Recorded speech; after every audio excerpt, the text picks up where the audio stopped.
what even was that? Like, what was that?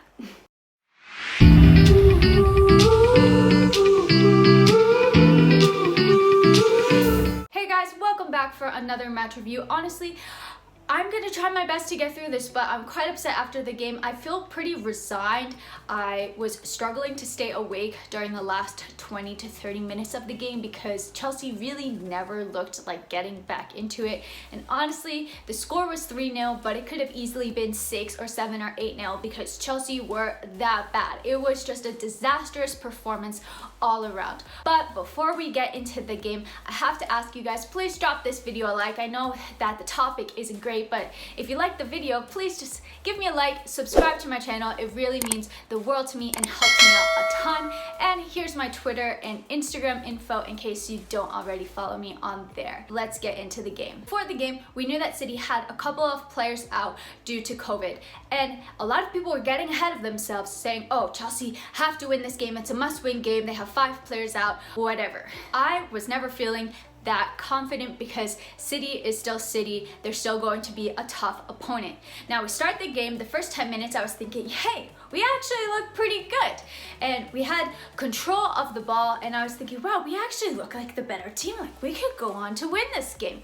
And honestly, I think that City were just sitting back and saying, hey, let's just see what they can do. Let's see if they can create anything.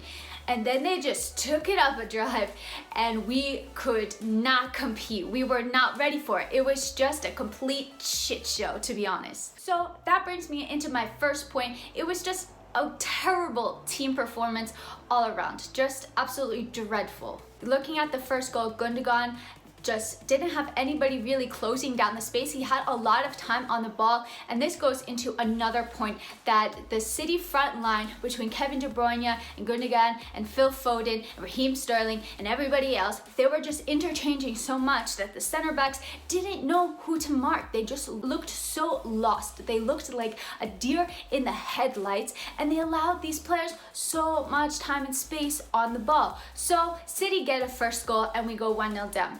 Then soon later, Phil Foden scores the second. And at this point, I'm thinking, 2 goals down to City. It's not great, but maybe we can come back for a big comeback and get a draw or something like that. But it was not looking good at that point. And then that brings me to my next point.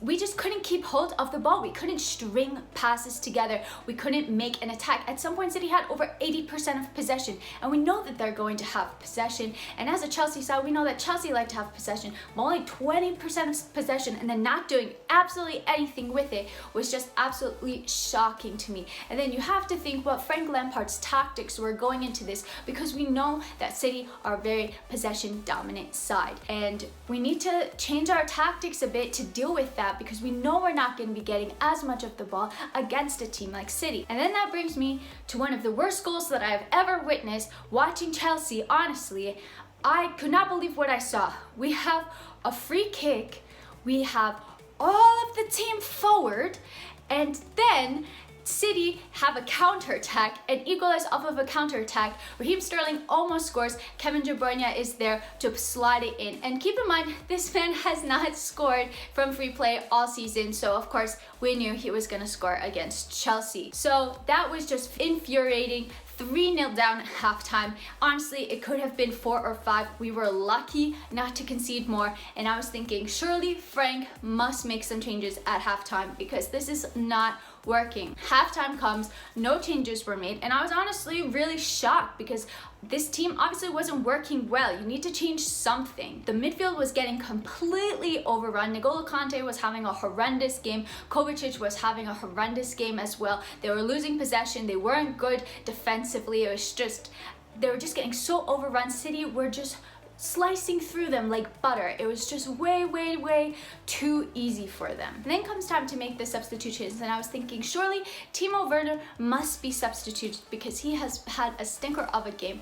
And not for nothing, but City were really playing behind, and Timo didn't have much space to get in between, so he just wasn't being effective at all. And I thought that to start this game, Giroud or Tammy would have been much more of a better choice because they have the ability to hold up the ball better better and really allow the wingers to play off of them, whereas Werner, I think, needed a lot more space, which he just didn't have because City were playing a low line in this game. Another point on Timo is that I felt that he was occupying a lot of the same space that Pulisic was, and that they were on top of each other a little bit and not communicating well, and they were occupying the same space. So there's a point when I think Pulisic or Mount put a ball into the 6-yard box, but Werner had just been occupying the space that Pulisic was, so he didn't have enough time to make the run, and it could have been a really good chance, but he just wasn't getting into those dangerous zones and opportunities in the 6-yard box that we really want to see strikers getting into. The 64-minute subs come, and it's Gilmore for Kante and Cho for Ziyech. And I was thinking, why was Timo not subbed at this point? I know that Kante did not have a good game. I know that Ziyech probably is still coming back from injury, but at that point you're already 3 goals down, so what's the harm of letting in a couple of more? But at least try to give yourself a focal point in the attack if Werner hasn't done anything in the game. So it was just really frustrating for me because I felt yet again Frank did not get his in-game management correct, and I felt that the substitutions really were off. To end on a bit of a high note, I thought that once Callum came onto the pitch, he looked really good. He's been bright in every appearance that he's been making recently, and he was a difference maker. Maybe he should have even started this game, and he did get himself a goal for all of his efforts, which I was very happy about, and I think that there's really no reason not to start him for the next game, because if we're playing based off merit, Callum definitely deserves to start. It's been a rough game.